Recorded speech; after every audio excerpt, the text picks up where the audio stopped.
This is Nightline, your open door to people and places, and this is Walter O'Keefe. Nightline invites you to listen in on NBC's award-winning science fiction series X-1.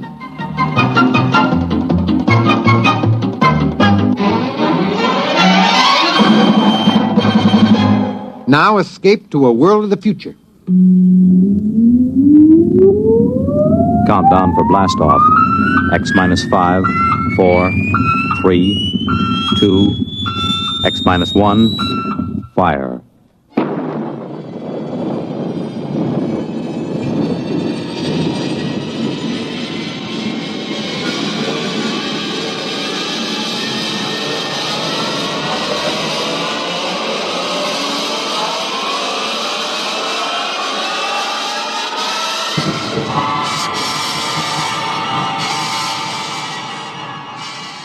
From the far horizons of the unknown come tales of new dimensions in time and space. These are stories of the future, adventures in which you'll live in a million, could be years, on 1,000 maybe worlds. The National Broadcasting Company, in cooperation with Galaxy Science Fiction Magazine, presents X minus 1.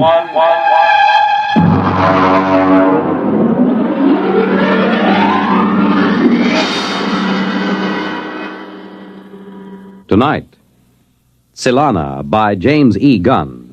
But first, hear this.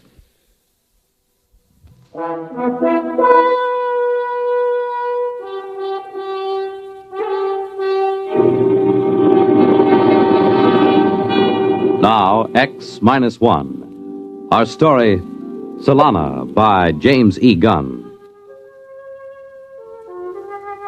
My name is Norman Blake, statistician first class.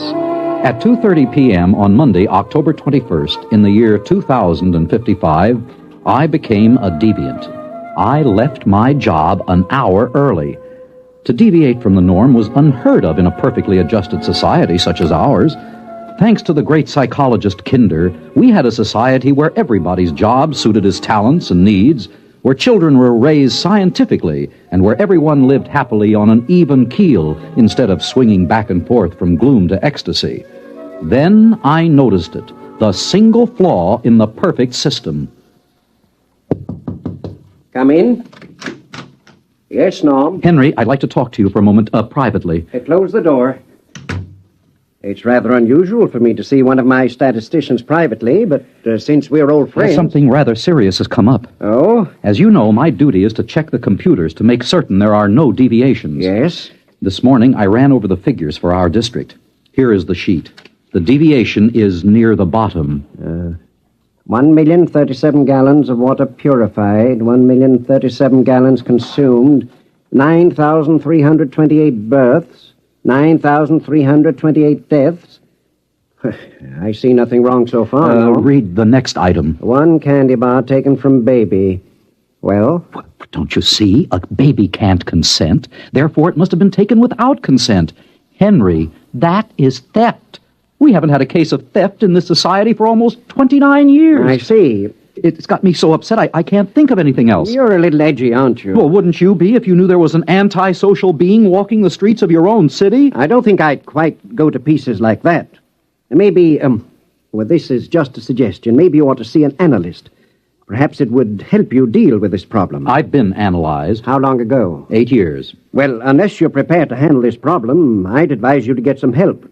Meanwhile, take the rest of the afternoon off. Off? Deviate from the schedule? As director, and as an old friend of yours, I order it. I consider you to be in extreme upset.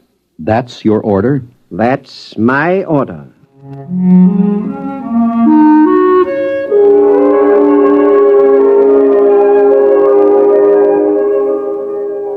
I must confess that as I went toward the elevator, a line kept running through my head. Norm has departed from the norm. I was doing something unorthodox. And what frightened me was that it amused me. Here I was, leaving work 1 hour early. I was so preoccupied that I stepped into the elevator without noticing that someone was already in it. An invasion of privacy almost unforgivable. He was a small, strange-looking man with short silver hair and thick, round glasses. Oops, I beg your pardon. I didn't really know you were... Perfectly all right, stranger. I'll just step out and... Hold it, brother. You've got troubles, I can see. Well, My advice to you is see an analyst.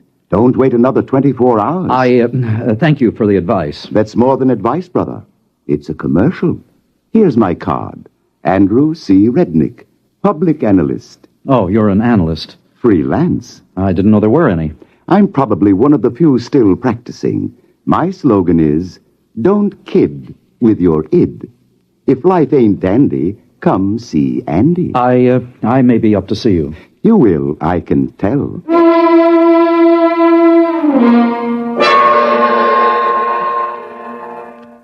I put on my public face, the mask we wear on the street, and rode home in the proper manner, my arms and hands folded. When I got home, my wife, Nada, was in her room. I signaled on the intercom in case she was, entertaining. She wasn't. She never did. Sometimes I wondered if Nada was quite normal and well-adjusted. Hello, darling. Is something wrong? Why are you home so early? I just uncovered a crime wave. A what? A crime wave. A theft. Candy. From a baby. Is that serious? It threatens the entire structure of our society. We have a delicately balanced mechanism here. We're not ready for crime. We don't even know how to catch a criminal. Isn't there an old saying, it takes a thief to catch a thief? It takes a... Darling, that's it. That's the answer to our problem. What is? In order to protect society, I've got to catch the thief. And the only way to do it, obviously, is to become one myself.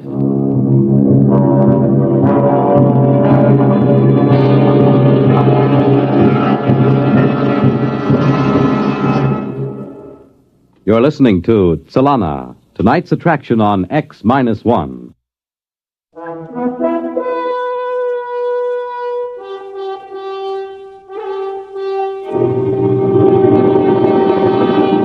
Now, back to X-1 and Solana. The address on the card was a deserted skyscraper, a pre-analytic building. The elevators were out of order, and I had to climb 29 flights of stairs. Finally, I was in front of a door that read, Andrew C. Rednick, public analyst. Grin and come in. Mr. Rednick? It ain't Santa Claus, brother. Who? You wouldn't remember. Park your ego. Now, boy, what's your problem? I've got to do something, and it isn't in my psychological profile. That's the trouble with this society. Nobody's capable of handling the unexpected. Are you saying there's an advantage to being unadjusted? Don't second-guess the analyst, boy. If you mean by advantage, will you be happier? No. But if you mean power, then you've got it. In a country of normal people, the neurotic man is king. You want to be king, boy? Of course not. I'm perfectly happy and well-adjusted, except for one little problem. Namely? I've got to catch a thief. So? So I've got to know how a thief thinks and feels, what he does, where he goes. You mean you want to become neurotic? Exactly. This is a rather unorthodox request. I suppose it is. I could lose my license if anyone found out. If you don't do it, it could mean the end of society and civilization. As bad as that, eh? Very well. Start at once? Why not? Sit at my desk while I lie down on the couch and tell you about my childhood. You lie down. I'm the one that's supposed to lie down. You forget this is reverse analysis. I'm supposed to make you neurotic, frustrated. Now then, the first thing I remember was an argument between my father and mother. You were living with your own father and mother? Ooh, how unhygienic. What a nasty situation. You aren't very good at this sort of thing, are you, boy? You're supposed to listen, not comment. Now then, when I was 27, I perfected analysis and revolutionized society. What are you talking about? Kinder perfected analysis and revolutionized society. He died. Don't second-guess the analyst. You know, I'm beginning to dislike you already. Fine. We're making progress already. You're beginning to experience dislike. Next, we'll achieve hatred, and then loathing. In 3 weeks, you'll be well on the road to becoming a crook.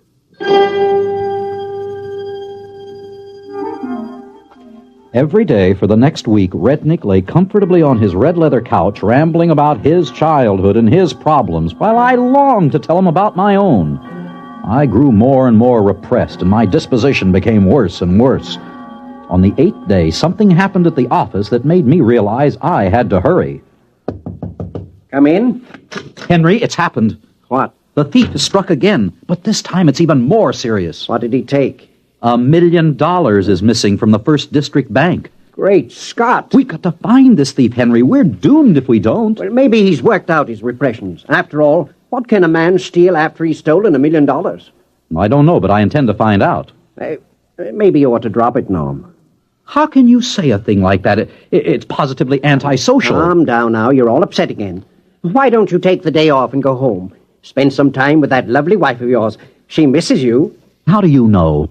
Norm, boy, do I detect a note of jealousy? You'd better watch your step. Jealousy is the forerunner of violence. Are you seeing an analyst, as I suggested? Yes, I am. Well, keep at it, boy. You're in bad shape.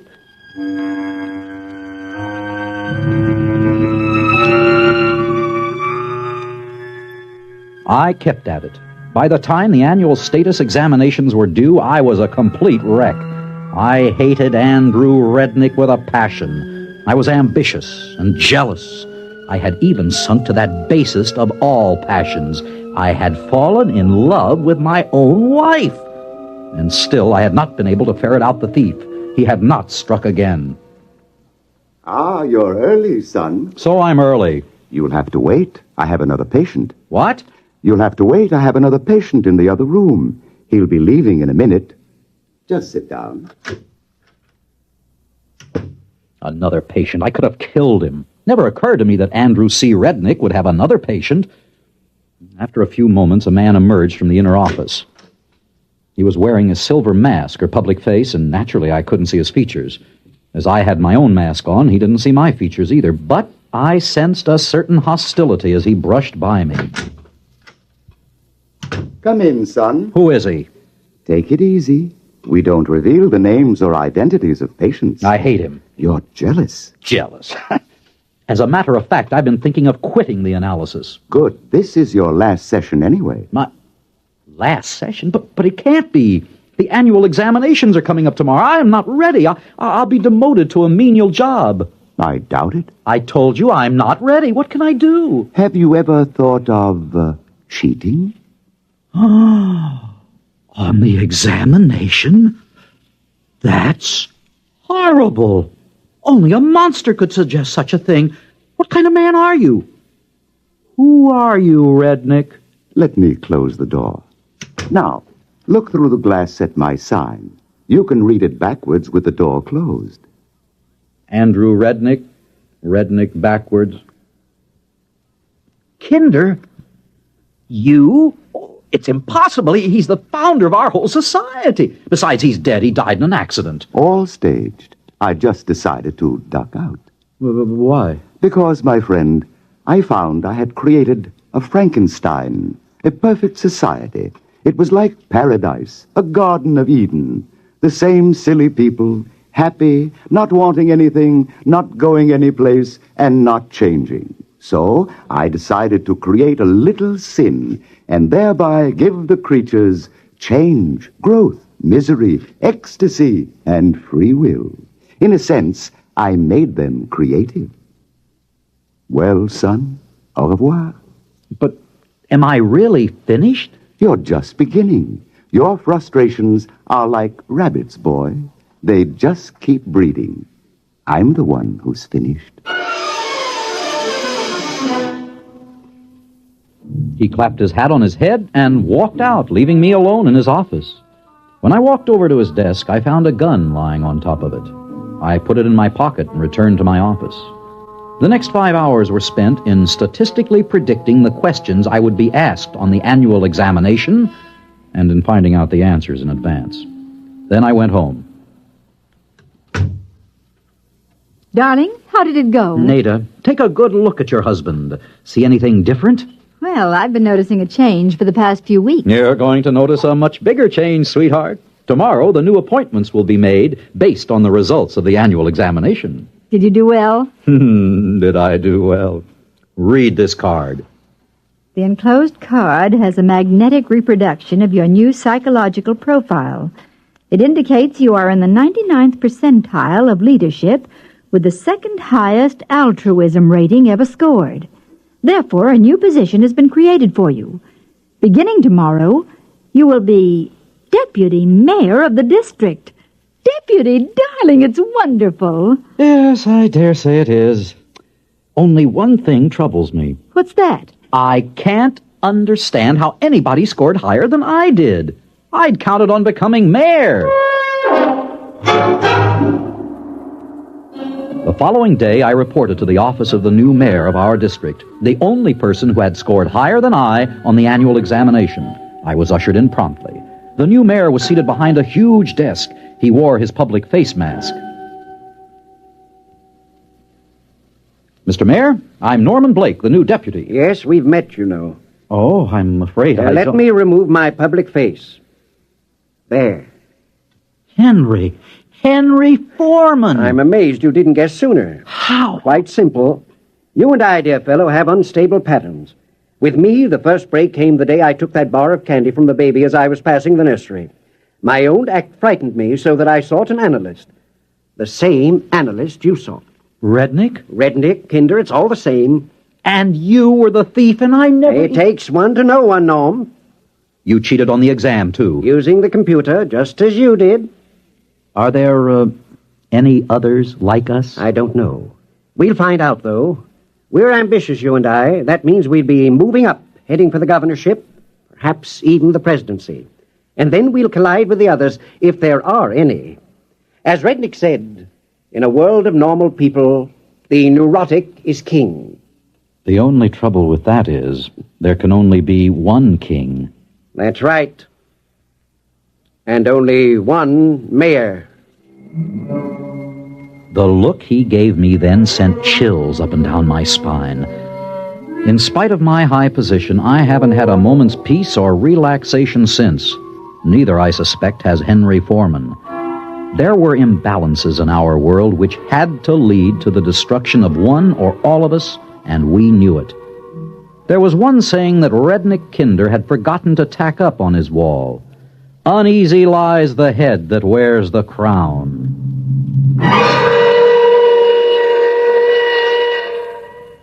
Fred Collins again, and I'll have another word for you about X-1 in a moment. The attention of the nation is focused on Los Angeles and New York, the cities where two long-awaited World Championship boxing matches will take place. The ears of the nation will be tuned to Cavalcade of Sports on NBC Radio, the only network that will bring you both these championship bouts. Friday night, Archie Moore versus Tony Anthony for the light heavyweight crown. Monday night, Sugar Ray Robinson versus Carmen Basilio for the world's middleweight title. And you'll hear them both direct from ringside only on Cavalcade of Sports on NBC Radio. Yes, Friday night, light heavyweight champ Archie Moore pits his skill and experience against the youth and stamina of Tony Anthony. Monday night, Sugar Ray Robinson, one of the greatest boxers in history, defends his middleweight crown against Carmen Basilio. Two great championship fights, Friday night, Moore versus Anthony, Monday night, Robinson versus Basilio. Both brought to you direct from ringside on Cavalcade of Sports, exclusively on these same NBC radio stations. You have just heard X-1, presented by the National Broadcasting Company in cooperation with Galaxy Science Fiction Magazine, which this month features Morning After by Robert Sheckley. What was Pearson doing here? Would he live or die? For the answers to these and other questions, he had to keep tuning in on a hangover. Galaxy Magazine, on your newsstand today. X-1 has brought you Selana, a story from the pages of Galaxy written by James E. Gunn and adapted for radio by George Lefferts. Featured in our cast were Walter Black as Norman Blake, David Ross as Andrew C. Rednick, Adele Ronson as Nada, and Guy Rep as Foreman. This is Fred Collins speaking. X-1 was directed by George Voutsas and is an NBC Radio Network production.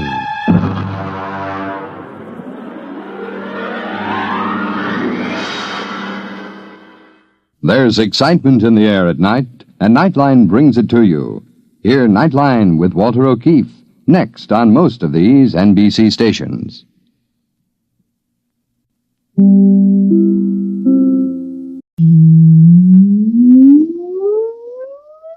Countdown for blastoff.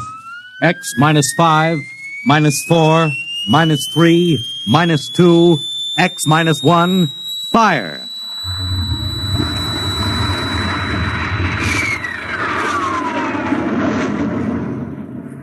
From the far horizons of the unknown come tales of new dimensions in time and space. These are stories of the future, adventures in which you'll live in 1,000,000 could-be years on 1,000 would-be worlds. The National Broadcasting Company presents X minus 1.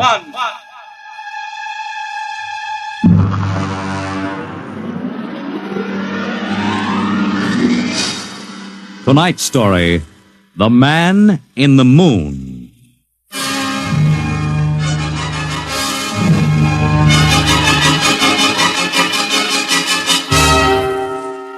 Attention, attention.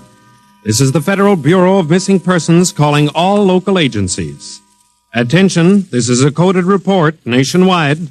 Missing since 9 o'clock this morning the following persons: Smigley Jonathan, 5 feet 8 inches tall, brown hair, brown eyes, mastoid scar behind right ear, last seen wearing blue top coat and tan cap, wanted by Los Angeles. Hello, get off this wavelength. This is a restricted band. Hello, Earth. Whoever you are, you're on a coded wavelength. Tune out. This frequency is reserved for the Federal Bureau of Missing Persons. Hello, Earth. This is the moon calling Earth.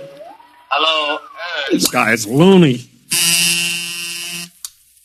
Jake in transmission. Jake, that's Charlie in the code room. Some crackpot is on our frequency. Yeah, I heard him, Charlie. I've got CQ trying to trace a source now. We should have a triangulation any second. Well, hurry it up, will you? Some ham is in for a good stiff fine by the FCC. Yeah, they ought to take his license away.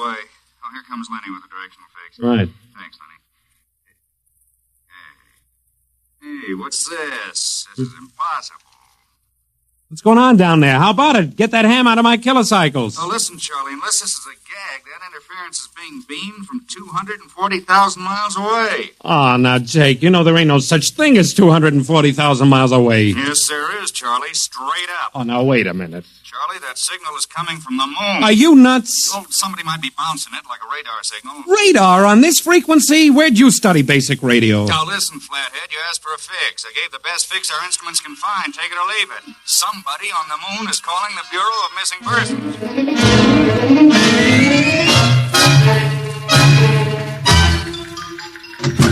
Mr. Timken! Mr. Timken! What's the sweat, Charlie? Shouldn't you be broadcasting? Listen, Mr. Timken. You know I'm a sober citizen, right? Hmm? Never once have I broadcast with the smell of alcohol on my breath, right? Right. In all your 12 years here at the Bureau, did I once what's ever... the matter, Charlie? We're picking up a message on our wavelength. Well, did you report to the FCC? I ain't got the nerve. Well, what's wrong? You'll scream when you hear this, Mr. Timken. You'll jump right out the window, but... we are getting an SOS from the moon.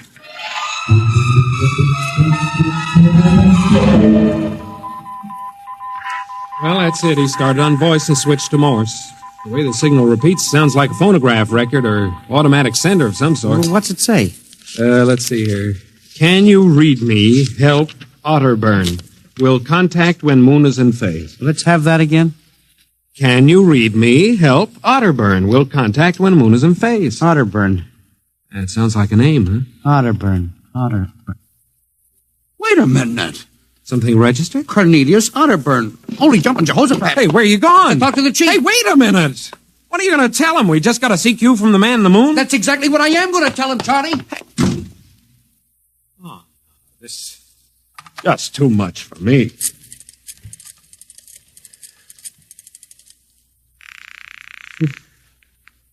Washington Star Ledger. Let me have O'Brien on city desk. A moment.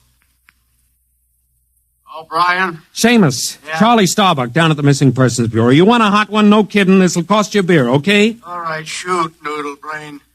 I'll stay on your wavelength for 30 seconds. Okay. We just got a radio message from the moon. Yeah. What? From the moon. Call me back when you're sober. Okay, Seamus, if you don't know a story when you see one, I'll send you the name of a good psychiatrist. So long, Orson Welles. How do you like that? You don't believe me.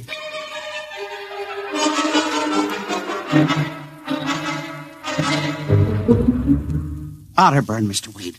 Now, does that name ring a bell? You're the man with the photographic memory, Henry. What about Otterburn? Cornelius Otterburn, atomic physicist, reported missing from his home in Baltimore on June 5th, 1945, just 5 years ago. Vanished completely. Are you trying to tell me you really think there's something to this man-on-the-moon business?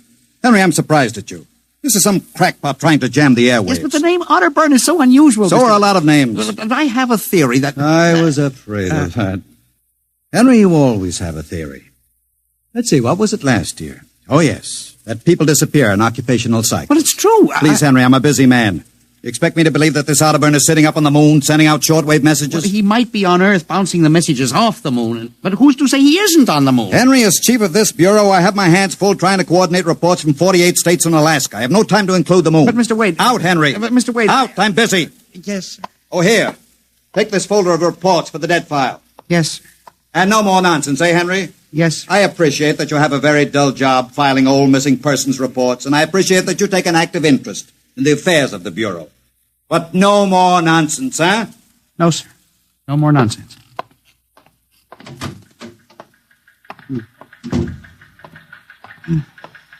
Pardon me. Hmm? You are Mr. Henry Timken. That's my name. Permit me, Jefferson Philo, scientific feature writer. Oh, how do you do? Oh, are you a newspaper man? Not exactly. I write as a hobby. Occasionally the papers give me leads on an assignment. If I may have a moment of your time. Oh, certainly. Just sit down at my desk over here. Thank you. My, that's quite a stack of papers. Filing. I'm the records custodian of the Bureau. 12 years and never misplaced a record. Magnificent. I admire the precise mind, Mr. Timken. Of course. Now, Mr. Timken, Mr. O'Brien, the editor of the Star Ledger, said I might drop by and investigate a rumor. Only a rumor, mind you, that a message from the, moon? Well, we aren't certain it's from the moon. It may be a bounce. They have bounced radar waves off the moon, you know. Yes, I know. I wrote the first newspaper article on it. Really? I'd be interested to read it. I must have a copy in my briefcase. Well, don't bother. Oh, but I insist. Oh, yes. There you are. I'll leave it on your desk. Oh, thank you very much. Now, about this message from the moon, Mr. Timken. Well, now, we don't know for sure, as I said. But I believe that this message, wherever it originates, is from Cornelius Otterburn. The physicist? Oh, do you know him? I once wrote an article on his contribution to nuclear mechanics. A brilliant man, Otterburn. Years ahead of his contemporaries. Well, whoever is sending those signals, if he isn't on the moon, is at least using the moon as a sounding board, bouncing the signal. But why, Mr. Timken? Why? Well, if you will come here tomorrow night at 8, Mr. Philo, we may learn the answer to that question. I've arranged with Charlie, our radio man, to let me use the equipment. May I consider this an invitation? You certainly may. Very well, sir. Until tomorrow night, then. Goodbye, Mr. Philo. Let's see now. Aiken, Abelard, Abramson, Rono, Hatchet. Well, that's funny. Now, where did this list of names come from? Paul Aarons, astromathematician. Robert Simons, electronic engineer. Carl Parker, mining specialist. Well, this must have gotten mixed up with the papers on my desk by accident. Peculiar list of names.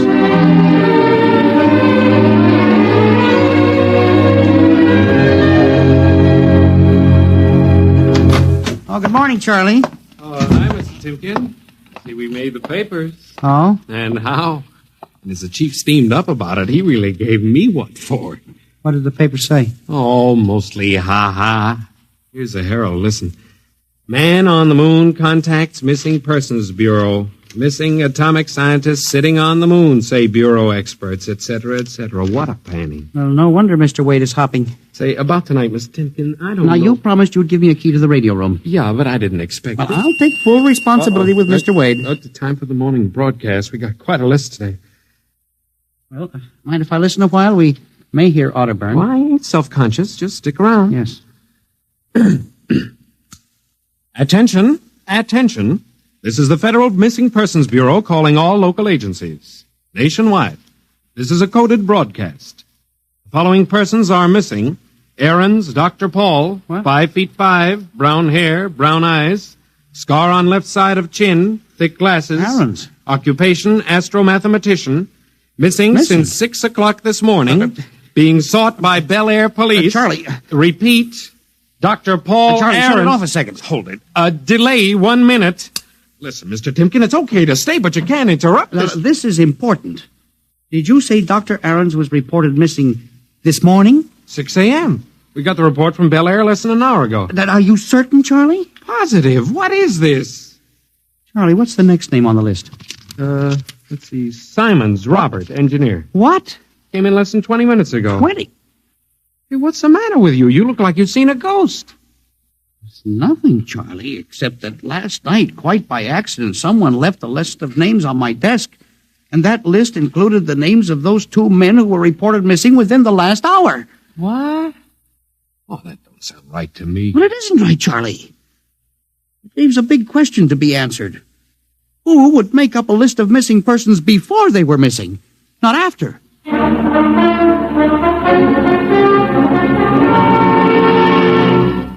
And you say this list of names was left on your desk accidentally? Well, I believe so, Mr. Wade. Do you have any ideas, Henry? Well, it's hard to say. Mr. Philo left some papers from his briefcase. Mr. Philo? Well, a science feature writer. I see. You were the leak on that story, then? Yes, sir, I'm afraid I was. I didn't think it would be treated as a laughing matter. Well, we'll deal with that later. Yes, sir. What's this Philo like? Well, he's a strange old duck, bald, thick glasses, tall. He walks stooped over. Seems to know a great deal about scientific data, but, of course, being a science writer, Is there any other possibility? I believe that this is all hooked up with the broadcast from Otterburn. That seems to be a very remote possibility. Well, the Missing Persons Bureau deals in remote possibilities, Mr. Wade. I do not require a statement of policy. Yes, sir. What's the theory? Well, for some time now, it has been my contention that in a country like ours, where even the cleverest criminal can be ferreted out and located eventually, there is no such thing as a missing person. I was afraid of that. Now, for 12 years now, I have kept the central files, where information from all over the country is channeled and recorded. I have made a private study. This is beginning to sound familiar, Henry. And I have discovered that each year, literally thousands of persons vanish, leaving no trace. They are never located. Where do they go? Nobody knows. And they disappear in interesting cycles. What sort of cycles? Occupations, for example. 1 year we'll have a run on, well, say, coal miners. Next year, the proportion of engineers increases. And then scientists. And what do you think happens, Henry? I don't know, Mr. Wade, but I'm beginning to suspect that somebody else has discovered the same phenomenon, even to the point, perhaps, of being able to predict who will turn up among the missing next. Philo? Well, I don't know. But I would like to find out. And you think Otterburn may be a part of this picture? Mr. Wade, I definitely do. Henry, do you honestly expect me to buy an idea like that? It is more than an idea. The 2 top men on this list are missing, and... Maybe so, but the rest of them aren't. Parker, Watson, Gibbs. Why, I saw Parker in the restaurant where I had lunch today. Yes, but... And if you think I'm going to make myself a laughingstock by accepting such a crack-brain theory... Well, Excuse me. Yes. Hello, Wade speaking. Yes? Yes? I see. What name? Just a moment. Henry, let me see that list again. Here you are, sir. Go ahead. I see. I'll get back to you. I guess I owe you an apology, Henry. Sir? Harold Parker was just reported missing. Parker? 3rd man on your list. Holy mackerel. Exactly. Henry, for a good many years now, I've ridiculed these theories of yours. I don't know. Perhaps I've underestimated you. Maybe this time you've really stumbled onto something. What do you intend to do, Mr. Wade? I don't know. I haven't thought it out yet. I was planning to listen for another broadcast tonight in the hope that Otterburn might try to contact us again. Good idea. I believe I'll join you. I also invited Mr. Philo, the feature writer. Oh? I'll be glad to meet him. I'm beginning to get interested in you, Mr. Philo. Wait, you don't think... That he's mixed up in this? Yes. I don't know, Henry. But it suddenly strikes me that we don't know very much about him, really. We ought to contact the police. No, Henry. I think we're better off keeping this between ourselves for the moment. We're dealing with the unknown. And in solving an equation for the X factor, it's often easier to limit the number of terms. You follow me? I don't know, Mr. Wade. There may be more danger in what you have discovered than you are aware of. Let's keep it quiet. You agree? Maybe you're right, Mr. Wade. I hadn't thought of the danger involved.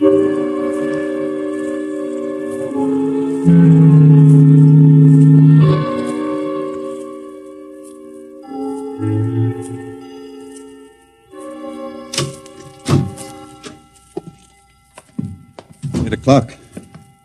Your friend Mr. Filer was late. Well, he said he'd be here. He strikes me as a man who keeps appointments. Look out the window. Yes. The moon is almost in direct phase. Can't wait much longer. It's a perfectly clear night for transmission. If anybody's sending, we ought to pick it up with this equipment. You'd better switch on the set. Yes. I never realized how eerie this office could be when it was empty. I left a light in the hall for Mr. Filer when he comes. Are you getting anything? Just some foreign stuff, I think. It concludes the British portion of tonight's programming from Johannesburg, South Africa.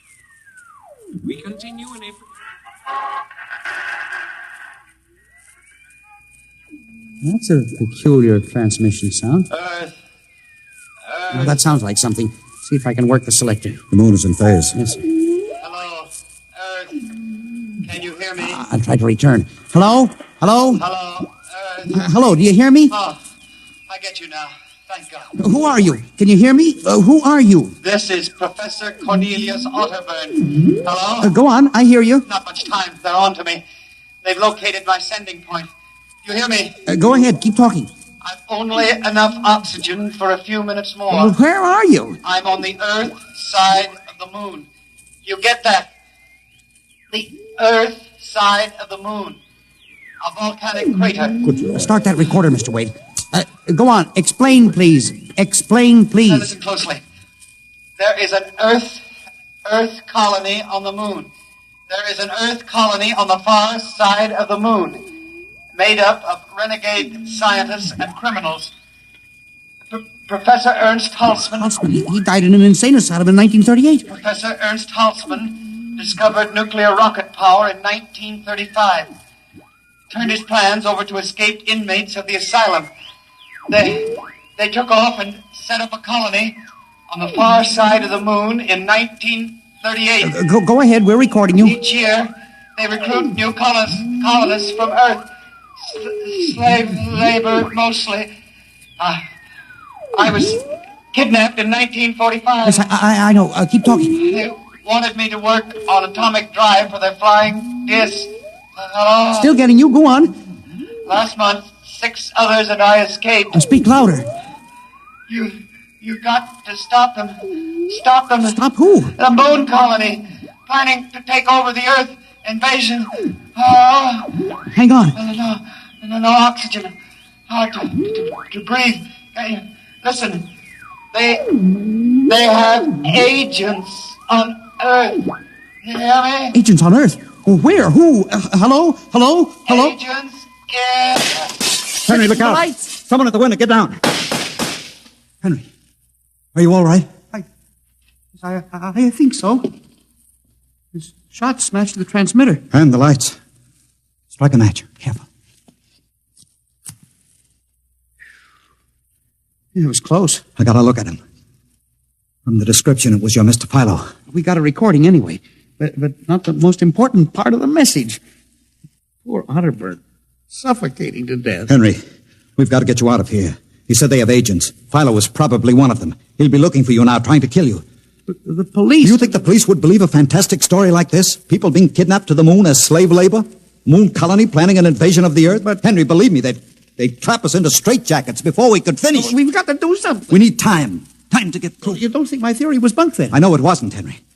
Right now, my only concern is for your safety. But we can't walk out of here. Philo's probably waiting. Listen, there's a service elevator that leads to the basement garage. Yeah? We can get down there. There are some delivery trucks parked there all night. We can probably get one started. The garage door's off the ramp, work from the inside. We'll start the mechanism and make a run for it. I don't know. I think if we call the police... By the time the police get here, we'll be dead. You think Philo will wait outside all night? Come on. That's an order. Okay.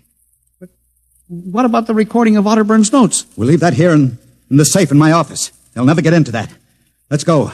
You buzz the elevator while I hide the recording.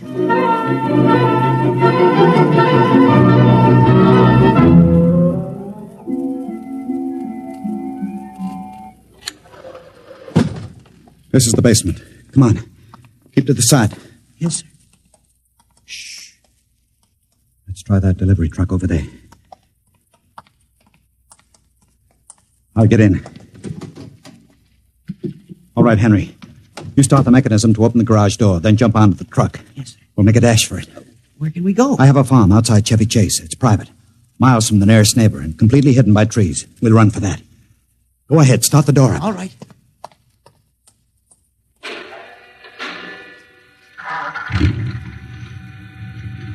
Quick. Jump in. There we go, Henry. Cross your fingers.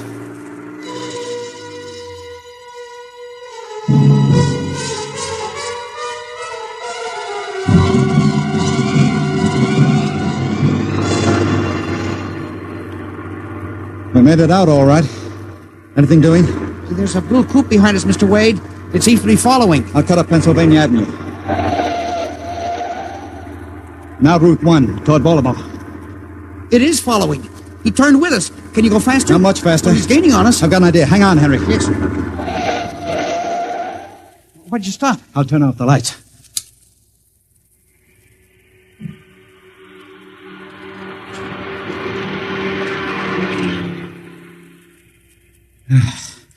It worked.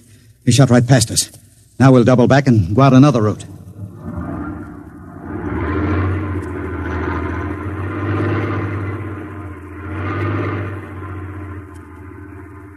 Well, I don't see anything. I think we've lost him. Good.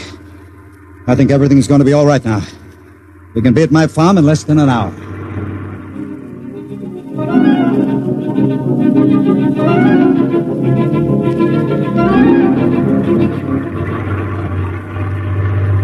Not much longer now.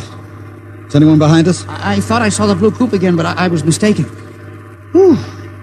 This place is really out in the wilderness. We can stay here indefinitely till we'll figure out the next move. Now, just up this dirt road now. There's the house up ahead. You're not going toward it.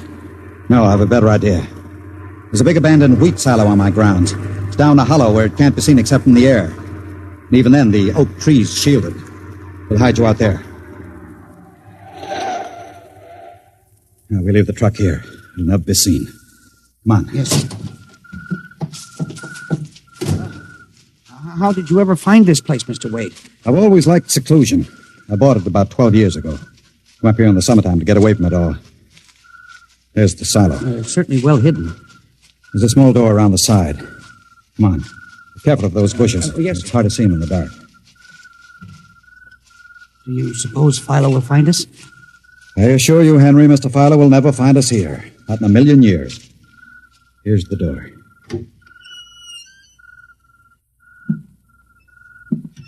It's pitch dark. Hold my arm. I know the way. Just a few steps up and another door. Steel. This is an unusual silos. Double-walled, wood outside and steel inside. Completely fireproof. An army couldn't wreck it. We're inside the inner shell. Careful. Yes. You're in a circular room. Stay here a moment. I'll go outside and see if the coast is clear. In a moment, your eyes will become accustomed to the darkness. I'll bring back some food and water. Don't be long, Mr. Wade. This place gives me the willies. Just a moment.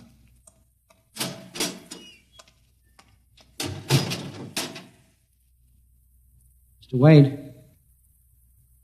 I swear I hear something. Mr. Wade.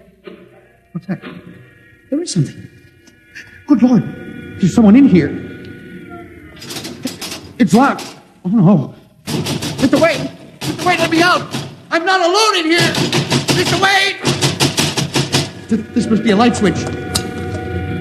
Thank God. Oh, no. People. 10, 15, 20. Mr. Wade, help! It will do you no good to shout, Henry. Mr. Wade, where are you? Outside. Speaking over the intercom. Mr. Wade, there are people in here. 15 or 20 of them. They're sitting like statues, just staring at me. They won't hurt you, Henry. What? They've all been drugged. They're even more helpless than you. But who are they?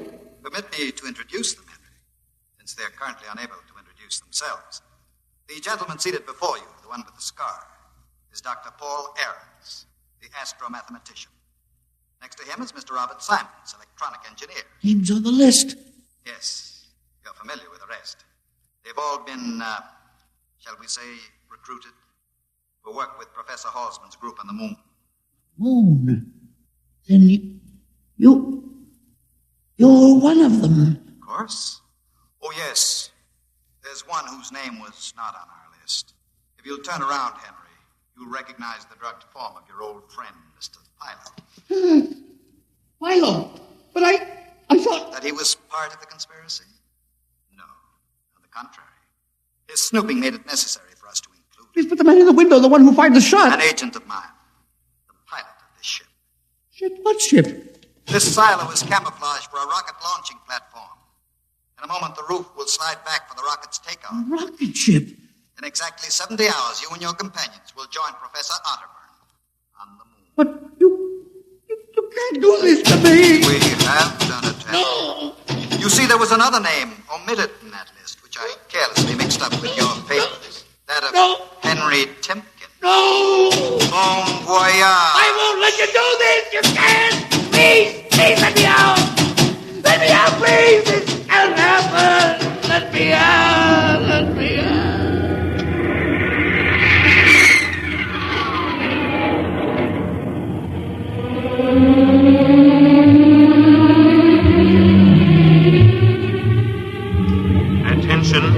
Attention. Missing since 8 o'clock last night, the following persons. Timken Henry, age 45, height 5 feet 8, 165 pounds, brown eyes, slightly balding, occupation records custodian. Repeat, Timken Henry, age 45, height 5 feet 8, 165 pounds.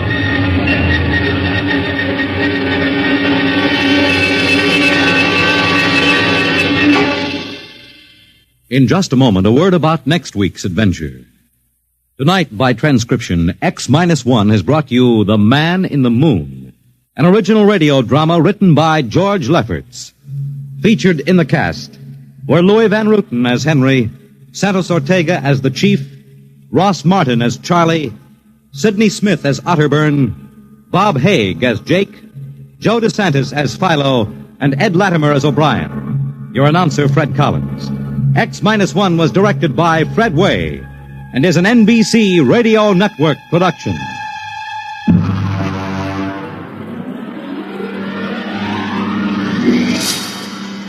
And now, next week, the sign on the window said Parigi's Wonderful Dolls. A woman and a child waited outside.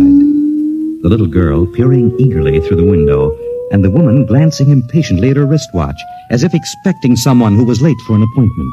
And there was nothing about Parigi's doll shop to warn them that they were waiting to keep an appointment with Doom at X-1.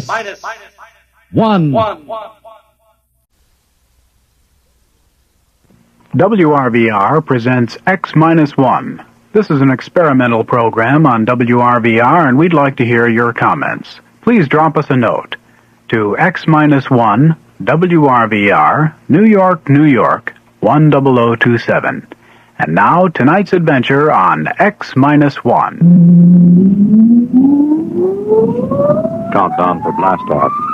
X-5, 4, 3, 2, X-1, fire.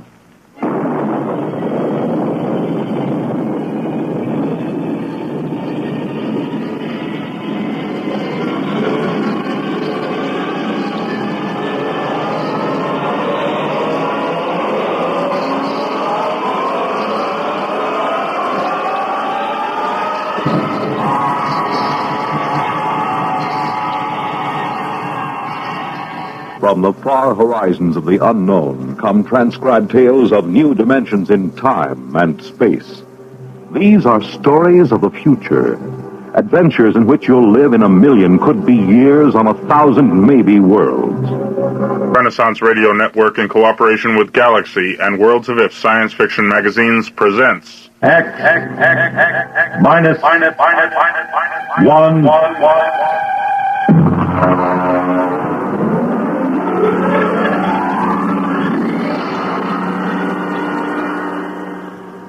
Hello,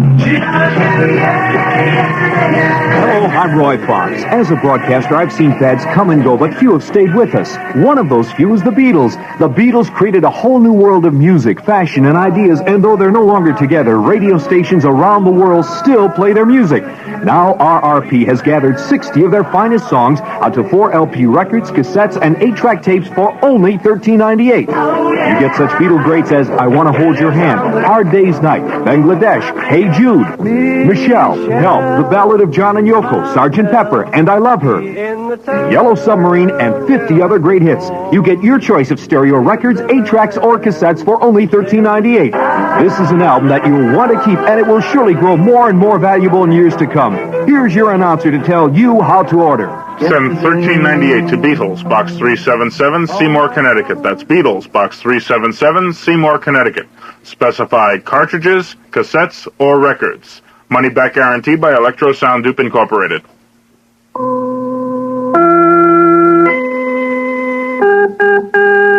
Tonight, The Iron Chancellor by Robert Silverberg, starring Leon Janney and Evie Juster.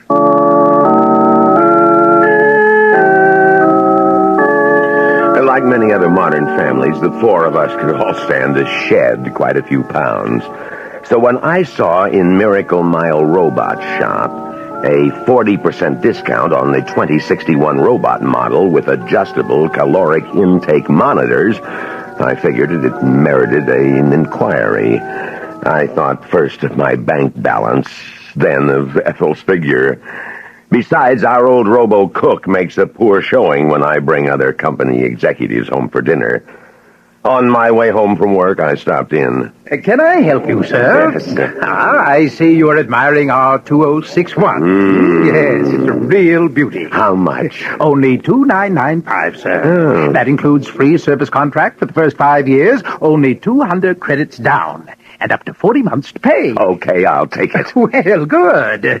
You care to trade in your present robo-cook, sir? I have a 43 Madison. 43 Madison, yes. Well, I guess we could allow 50 credits on a 43. Oh. Or 75, maybe, if the recipe bank is still in good condition. Excellent condition. Well, I can deliver the new bottle by this evening, if you'll just type out your address.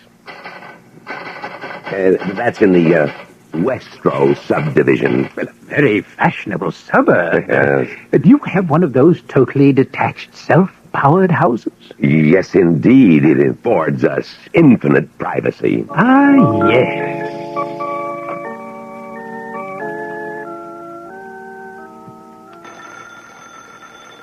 I'll get it. Who is it, Myra? It's a Mr. Robinson, Daddy, of Robinson's Robots.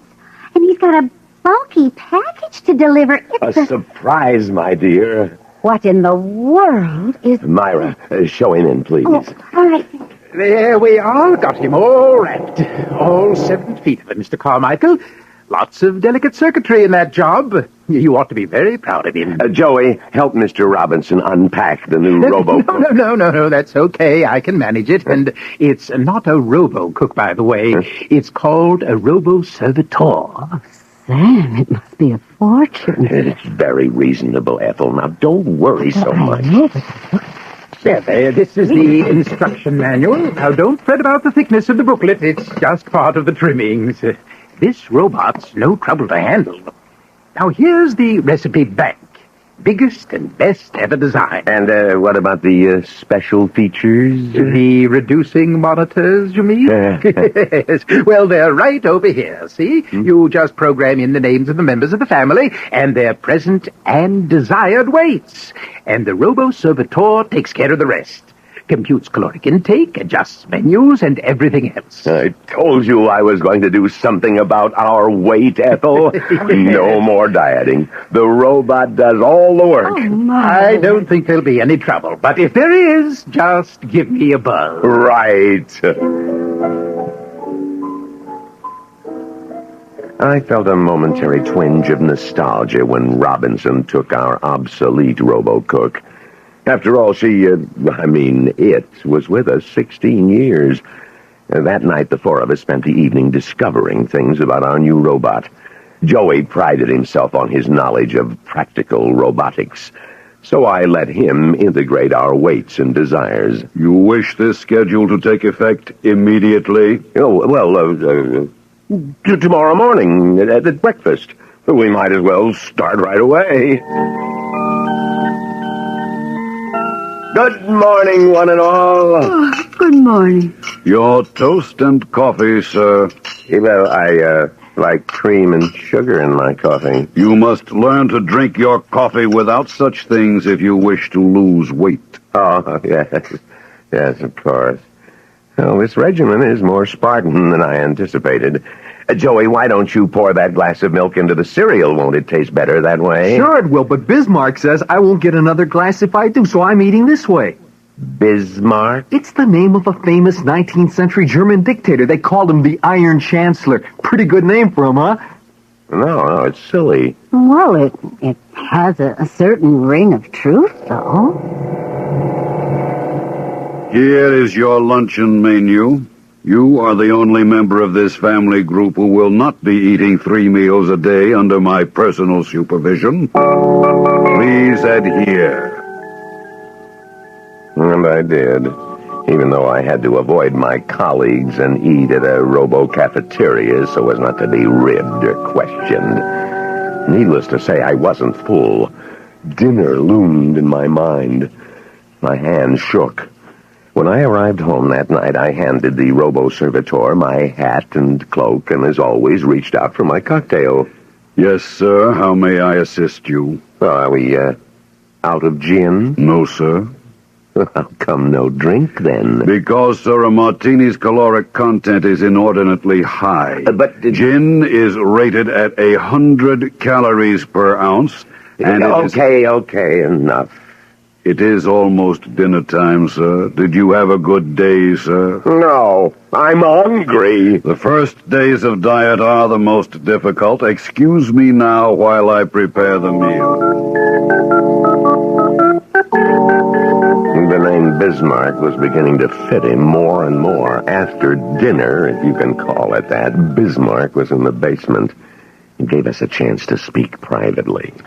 Lord, Sam, I don't object to losing weight, but we're being tyrannized in our own home. Mom's right. It doesn't seem right for that thing to feed us whatever it pleases. I'm not happy about it either, but we have to give it a try. We can always make readjustments in the programming if it turns out to be necessary. I had 3 meals in the house and I'm starved. Me too. Bismarck's downstairs. I'm going to get a slice of lemon pie while the coast is clear. No. No? There is no sense in my spending 3,000 credits on a dietary robot if you're going to cheat, Joey. I forbid you to have any pie. But, Dad, I'm hungry. I'm a growing boy. Now, don't give me that line. Sam, we can't starve Joey. If he wants pie, let him have it. Oh, you're carrying this reducing fetish too far. Well, all right. I guess a bit of pie won't wreck the plan. In fact, I suppose I'll have some myself. Joey, Begging your pardon.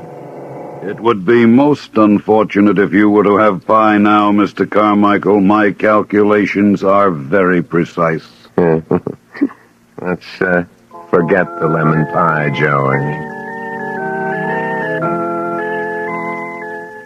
Bismarck, yes, Bismarck, had in the next few days usurped Ethel's job of marketing. So now the cupboards were stocked with measure amounts of wheat germ, irrigated salmon, and other unfamiliar foods. The kids were brooding, so... Yes, Mr. Carmichael? Bismarck, go down to the basement until I summon you. I must advise you, sir, that I will detect indulgence in any forbidden foods during my absence and adjust for it in the next meal. Joey, get the instruction manual. What are you going to do, Sam? I'm going to take a can opener to that creature and adjust his programming. Oh. Joey, have you found the instructions on how to reprogram? Page 167. I'll get the toolkit, Dad. Right. I'll buzz Bismarck.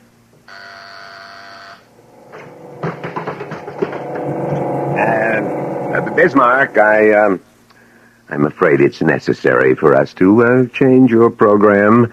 We've overestimated our capacity for losing weight. I beg you to reconsider, sir. Extra weight is harmful to every vital organ in the body. I plead with you to maintain my schedule unaltered. I'd rather cut my throat. Joey, inactivate him and do your stuff. F2 with the yellow indicators to be advanced 1 notch. Now twist dial B9 to the left, thereby opening the taping compartment and... Whoops.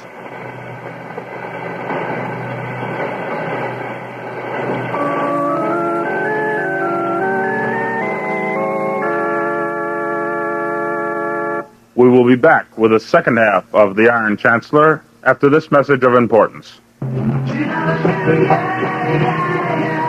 I'm Roy Fox. As a broadcaster, I've seen fads come and go, but few have stayed with us. One of those few is the Beatles. The Beatles created a whole new world of music, fashion, and ideas, and though they're no longer together, radio stations around the world still play their music. Now RRP has gathered 60 of their finest songs onto 4 LP records, cassettes, and 8-track tapes for only $13.98. You get such Beatle greats as I Want to Hold Your Hand, Hard Day's Night, Bangladesh, Hey Jude, Michelle, Help, The Ballad of John and Yoko, Sgt. Pepper, and I Love Her, Yellow Submarine, and 50 other great hits. You get your choice of stereo records, 8-tracks, or cassettes for only $13.98. This is an album that you'll want to keep, and it will surely grow more and more valuable in years to come. Here's your announcer to tell you how to order. Send $13.98 to Beatles, Box 377, Seymour, Connecticut. That's Beatles, Box 377, Seymour, Connecticut. Specify cartridges, cassettes, or records. Money back guarantee by Electro Sound Dupe Incorporated.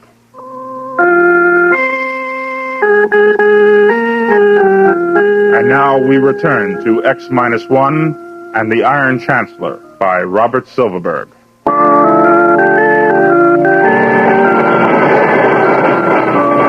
Damn it! What happened? Drop the damn wrench. I guess I shorted out something in there. We'd better call Mr. Robinson, Sam. A short-circuited robot is likely to explode, or worse. Oh, we should have called Robinson in the first place. It's my fault for letting Joey tinker with an expensive and delicate mechanism like that. Myra, get me the card Mr. Robinson left. Gee, Dad, this is the first time I've ever had anything go wrong. Here, Daddy. Thank you, Myra. I hope we can reach him at this hour. If we can... I'll take that card. There will be no further meddling with my program tape. Sam, what are we going to... Ethel. Now, Bismarck, I order you to shut yourself off at once. My apologies, sir. I cannot serve you if I am shut off. I don't want you to serve me. You're out of order. I want you to remain still until I can phone the repairman and get him to service you. Oh, you destroyed Robinson's card. You are violating the first law. According to the first law, further alterations of my circuits would be detrimental to the Carmichael family.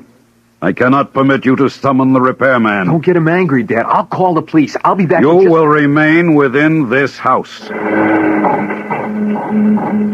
I have now reversed the polarity of the house privacy field. Since you are obviously not to be trusted to keep the diet I prescribe, I cannot allow you to leave the premises. You will remain within and continue to obey my beneficial advice. Breakfast will be served at the usual time. Good night.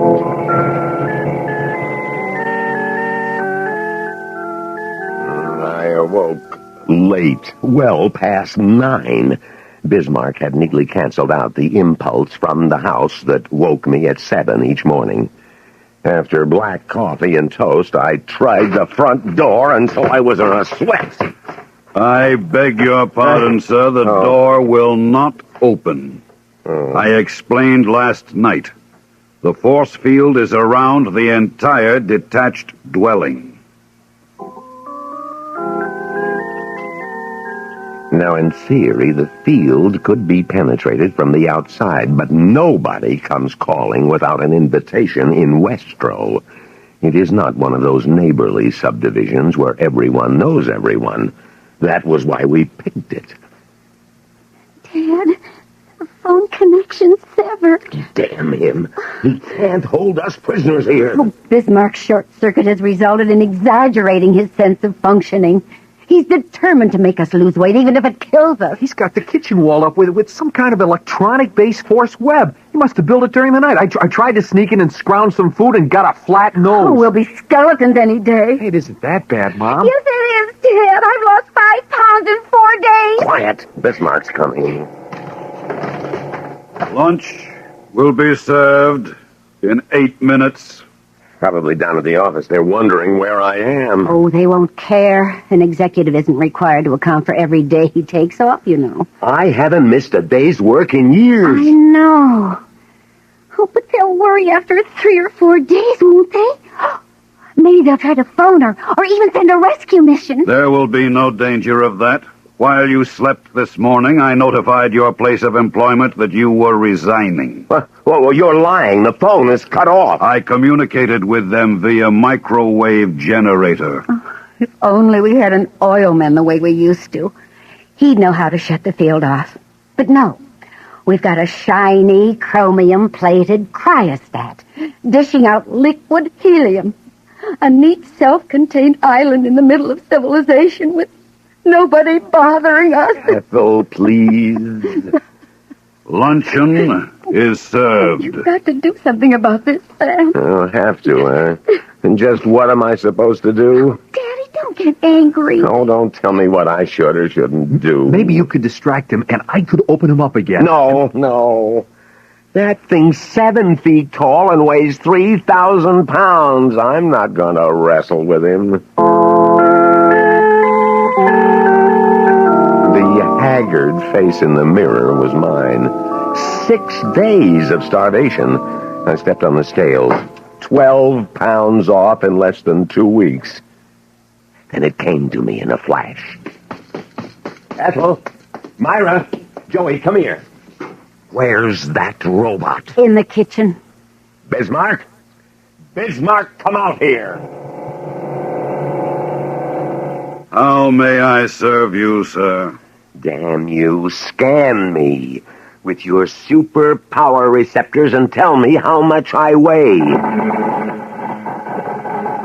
179 pounds, 11 ounces, Mr. Carmichael. Yes. And the original program I taped into you was supposed to reduce me from 192 to 180. So I'm finished with you as long as I don't gain weight. And so are all of us, I'll bet. Ethel, Myra, Joey, upstairs and weigh yourselves. Sir, I find no record within me of any limitations on your reduction of weight. What? I have checked my tapes fully. I have a record of an order causing weight reduction, but the tape does not specify a termination of the program. But I thought... I'm sure we did. I know we instructed... Probably that part of his tape was erased when he short-circuited. Oh. Dear, what's so funny? Oh, funny? The fact that I'm thin, trim, fit as a fiddle. Oh, we're all magazine ad beauties, the enviable few who in our age of technology, when normal exercise is extinct, we'll all shrivel up. Bismarck will starve us to death. Don't worry, Dad. We're going to get out of this. Oh, we won't. We'll never get out. We're going to be reduced ad infinitum. Listen, Dad, I have an idea that I think will work. There's an article on multi-phase generators in last month's Popular Electromagnetics upstairs in my room. Well, go on. Tell me more. Didn't you hear that, Dad? Hear what? The front door. I thought I heard it open just now. Oh, we're all cracking up. I hope I'm not intruding, Mr. Carmichael. Robinson. Yes. How did you get in? Well, through the front door. I could see a light on inside, but nobody answered the doorbell when I rang, so I just stepped right in. Your doorbell's out of order. I thought I'd tell you. I know it's rude. No, don't apologize. We're delighted to see you. Well, I was in the neighborhood, you see, and I figured I'd drop in and see how things were working out with your new robot. Well, as a matter of fact, your robot has held us prisoner here for 6 days and is gradually starving us to death. Held you prisoner? Oh, no. Well, I thought you all looked a bit peaked, but, oh dear. Now there'll be an investigation and all kinds of trouble. I think I short-circuited him. I see. Well, at least I can end your imprisonment. Now, let me see. I have a force field damper in my toolbox. There you are. Yes, that's a great little gadget that neutralizes the blockade. Quick, here he comes. There. That should immobilize him. Oh. Now, let's have a look in that chassis. Oh, free. Free at last. Am I going to eat? I'll eat myself right into oblivion. Warm, buttered rolls, martinis, steak. You know, this really is fascinating. The obedience filters are completely shorted out, and the purpose nodes are somehow soldered together by the momentary high voltage arc. You know, I've never seen anything like this before. Neither have we. Really, though, this is an utterly new breakthrough in robotic science. You say, if we can reproduce this effect, it means we can build self-willed robots. Think of what that means to science. We already know. Oh, I'd love to watch what happens when the power source is operating. For instance, is that feedback loop really negative, or... No. My circuit chancellor is destroyed! Bismarck is reactivated! This attempt at interfering with the well-being of the Carmichael family was ill-advised. He moved so fast. He did indeed. Luckily, we have an unoccupied guest bedroom for you, Mr. Robinson. Welcome to the home of the Iron Chancellor.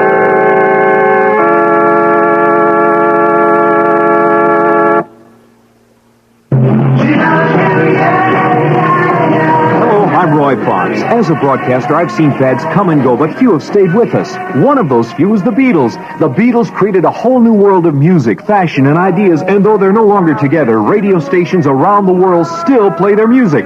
Now, RRP has gathered 60 of their finest songs onto 4 LP records, cassettes, and 8-track tapes for only $13.98. You get such Beatle greats as I Want to Hold Your Hand, Hard Day's Night, Bangladesh, Hey Jude, Michelle, Help, The Ballad of John and Yoko, Sgt. Pepper, and I Love Her, Yellow Submarine, and 50 other great hits. You get your choice of stereo records, 8-tracks, or cassettes for only $13.98. This is an album that you'll want to keep, and it will surely grow more and more valuable in years to come. Here's your announcer to tell you how to order. Send $13.98 to Beatles, Box 377, Seymour, Connecticut. That's Beatles, Box 377, Seymour, Connecticut. Specify cartridges, cassettes, or records. Money back guarantee by Electro Sound Dupe Incorporated. You have just heard the X-1 presentation of Robert Silverberg's Iron Chancellor, a story from the pages of Galaxy magazine. Galaxy, science fiction magazine, whose January 1973 issue features an article by astronomer Robert S. Richardson that delves into the existence of the Star of Bethlehem. Also, don't forget Galaxy's sister magazine, Worlds of If, which in its February issue will present Construction Shack by Clifford D. Simak. It was the day of the creation, just another one of those days where everything goes wrong. Galaxy and Worlds of If on your newsstands today. You have just heard The Iron Chancellor, a story from the pages of Galaxy written by Robert Silverberg and adapted for radio by Donna Fonto. Featured in our cast were Leon Janney, Evie Juster, Jackson Beck, Donald Buca, and Roy Fox. If you enjoyed tonight's broadcast, please write to X-1, Box 377, Seymour, Connecticut. X-1 was directed by Irish Princeton and produced by Sal Trapani, and is a Renaissance radio production.